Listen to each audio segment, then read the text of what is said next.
A brisk rendition of our national anthem. Very much so. I think they're trying to pick up a few seconds. Is there a term for that? Allegro con fuoco? Something of that nature. Queen, Two very highly decorated regiments that you're looking at, both That's from right. Hamilton, the Rileys, of course, and the Argylls. Now the Queen is stepping off the saluting base. She's accompanied by Dr. Alan Earp and the Minister of Heritage, Sheila Copps, at her side. Mayor Bob Wade, his wife, Ina.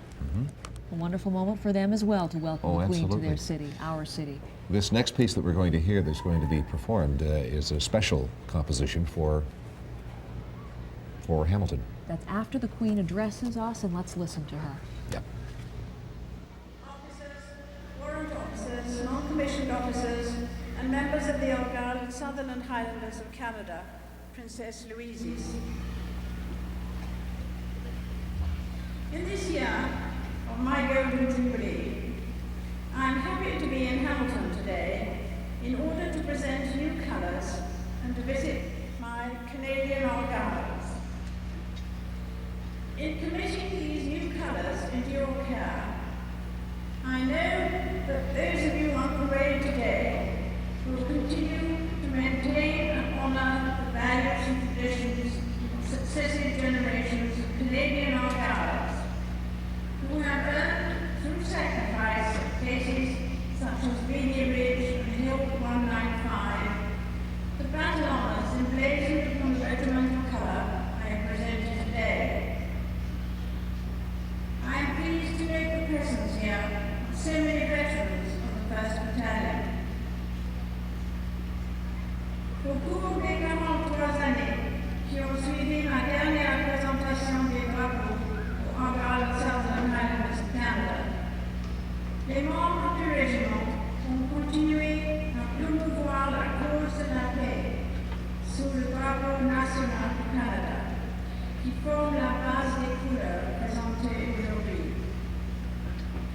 Plusieurs personnes ont répondu à l'appel afin de servir leurs concitoyens canadiens au pays lors des catastrophes naturelles et à l'étranger au cours d'opérations de maintien de la paix dans les endroits tels que Chypre, le Moyen-Orient et l'ancienne République de Yugoslavie. The regiment has chosen to mark its centennial by building a commemorative pavilion in Bayfront Park as its gift to the citizens of Hamilton. It will be a lasting tribute to those members of the regiment who have served in war and peace since 1903, remembering particularly those who gave their lives during 2 world wars.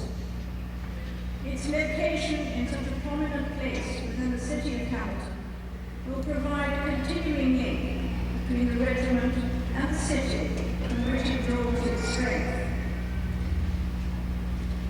As your Commander-in-Chief for the past 52 years, I know that the legacy of service that began the formation of the 91st Highlanders in 1903 is being maintained by my Canadian Argylls, serving at home and overseas as the regiment begins its 100th year of service to Canada and its community.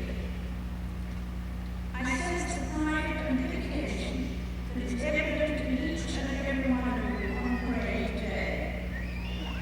It is also clear in a large number of citizens who have joined the members of the regiment family here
Okay, we are back. We just heard the Queen's address to the crowd at Copps Coliseum. What you're looking at there are the stones from the monuments that are being dedicated for the Argyll and Sutherland Highlanders.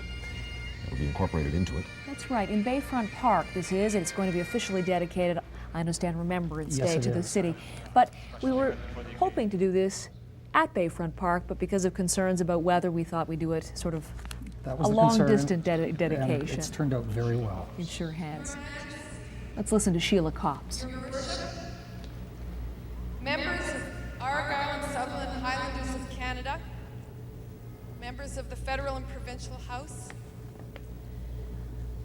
your courage and loyalty, your service to the cause of freedom through 2 world wars, service that continues wherever in the world your bravery is required.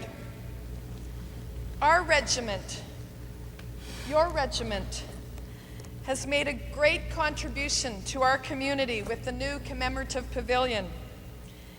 Hamiltonians owe a special thanks to Honorary Colonel Alan Earp for his hard work on this incredible centennial project. Sa Majesté incarne la force et la stabilité de notre pays. Nous reconnaissons que les valeurs de service, de dévouement et d'engagement qui sont au cœur du règne de Sa Majesté font partie de ce que nous sommes en tant que Canadiens et Canadiennes. 100 years ago, Hamiltonians of Scottish background honored their new home and their new heritage by raising this great regiment. In the decades since, newcomers from around the globe have done the same, honoring Hamilton and Canada with your achievements, your energy, and your contributions to our country. From the original peoples of Canada, the 6 nations very close to Hamilton, through to every citizen of this community, we express our deep appreciation, Your Majesty, for your commitment and steadfastness to the values of Canada and to the ideal of service. You are a remarkable person, a remarkable queen who has served with extraordinary dignity and an incredible time of human change.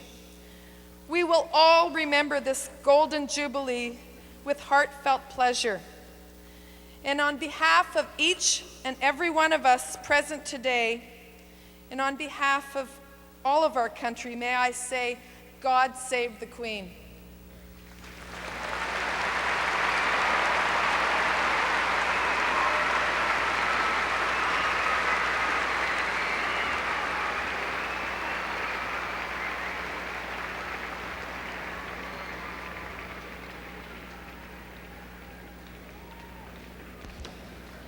Ladies and gentlemen, as Her Majesty prepares to leave the regiment, the pipes and drums will play two marches which were composed again especially for the occasion. The Colonel-in-Chief's Golden Jubilee March and the Canadian Argyll's welcome the Queen to their Colonel-in-Chief. And Lieutenant Colonel Dr. Alan As she Earp departs, on a Her walkabout. Yes. With many royal watchers here. Now this is a woman whom we know, Bess Kennedy, Yes. and her daughter, and I don't know her daughter's That's name. Emily. And her husband Is Rick Kennedy, who's Rick the Kennedy. former commanding officer. In fact, he's commanded twice. and very instrumental in bringing the Queen as well here Yes, to Hamilton yes, today. he certainly has been. So she's speaking to the assembled that are gathered there today. Very briefly, she'll stop and talk to a few of these walkabouts. These walkabouts, as we've seen during her entire visit thus far, have tended to carry on a little longer. She's stopping at Lincoln Alexander, our former Lieutenant Governor, and saying She a will have few met words. him several times. Several before, I'm times. sure, Oh yeah, they're friends with a long history. Let's look at this. Now, you're not supposed to speak to the Queen until spoken to, but this fellow obviously couldn't contain himself and has to give her a message. This is so cute. And still is. The other thing is, you see flashes going off in the face of the Queen. That wasn't supposed to happen either, but Now well, that Well, is the Queen just has seen it wonderful. all, and that's the thing to remember. There's nothing that phases her, and she will have a good chuckle about that wonderful little boy tonight. John, speak to the protocol, if you will. The curtsy, we used to think we were obliged to curtsy to the Queen. I understand that's modernizing a bit, too. The Queen has said that she wants bows and curtsies to be optional. Those who feel comfortable giving them, it's a lovely mark of respect to the sovereign. But those who don't, she wants people to engage naturally with her. Treat her as you would any honored visitor in your own home. Stan Keyes, Kathy Keyes, having a chance to meet the Queen. Number of dignitaries gathered there today on this very auspicious occasion for not only our city, but certainly for the Argyll and Sutherland Highlanders. And when we see, performing there. when we see Sheila Copps, I should say that the country owes Sheila Copps a great debt, and I'm not a partisan, I can't be in my role, but the way she and her ministry have organized not only this Royal Homecoming, but all the Jubilee celebrations this year on a scale not seen in this country ever before, with flags and banners and educational material and a variety of programs. It really has made the Jubilee nationwide, a great sense of togetherness that we don't always have in this country, in this raucous country of ours. And the outpouring, as we've spoken of, perhaps greater this time than on previous visits, again, perhaps to acknowledge the 50 years of duty and dignity and grace and close bonds with this country. Absolutely. I believe that's Beth Finney she was just speaking with there a moment ago. Tony Valeri as well. We saw Connie Smith. There's Connie Smith she's trying to interview the Queen. I know she is. Well, that is something I predict confidently will not happen. My goodness. Now, There she's talking to Major Bill Whiteside, who's just that's the gentleman, nearly 90 years old. Nearly He looks 90. phenomenal. Yes. Now, there are about 80 veterans. There's the Colonel Coffin, last Bert surviving Coffin, yes, commanding 92. officer. About 80 in all assembled today of the veterans. That's remarkable. Great 4,000 served during the war, and of course, just with the passage of time, we've lost many. Certainly. But to have that many out today is quite a showing. And what will this mean to them, Robert? Well, I think it brings back enormous reflection as the wheel of life turns.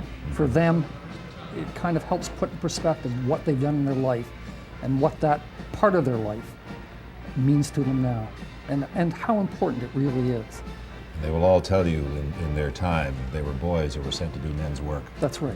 Yeah. And it's truly a validation, too, of service from she whom we all serve in theory, but we don't often have a chance to see in person. The face of this gentleman, pride etched Yes. in his face. Just a wonderful moment for him. And the posture, that military posture is Military not... bearing. Yeah. Years have not weathered that by any No, stretch. I certainly haven't. Everybody's standing a little straighter today, which is deservedly so. Well, I noticed when she met Colonel Coffin that he managed to get himself out of his wheelchair to be able to meet her. So. Hausman wrote about the lads in their glory who will never grow old, and this is the moment when age, physical age, means nothing, because it's the mingling of the, as you said, Robert, the consecrated spirit of the regiment with she who incarnates service and volunteerism throughout the Commonwealth. We should perhaps explain why Prince Philip isn't accompanying his wife today. That's an interesting point. People will be wondering, I'm sure, where he is, but he's in Toronto, John. He's in Toronto. He had an interesting program this morning, which was something actually His Royal Highness wanted added to the program. He's visiting Massey College, which is a great community of learners, part of University of Toronto, but a rather special part of it. And John Fraser, who many of our viewers will know, eminent journalist and now master of Massey, entertained him. And then His Royal Highness was going on to have lunch with those who are involved with one of the many study conferences throughout the Commonwealth that he has been associated with. So Philip's pursued a number of independent itineraries on this Jubilee homecoming to reflect his own particular interests. And a little bit more of, I think, a loosening sense that we're getting of royalty. You wouldn't, in the last 25 years or so, ever assume that he would go off on his own while the Queen is visiting in our country and to do something other than be with her. Exactly. They'll be rejoining later tonight in Toronto for a gala concert at Roy Thompson Hall. So, Yeah. here are Tragically hit performing. Now, there. this is a good moment. Let's watch this. Tell us who's presenting the This is flowers, Katie Robert. Compton. She's the daughter of Major Tom Compton, the deputy commanding officer. And Max Bellinson, who's the son of Scott Bellinson, who's a sergeant in the pipe band, and whose grandfather, Morley Bellinson, performed the Jewish prayer of consecration just prior to when we went live.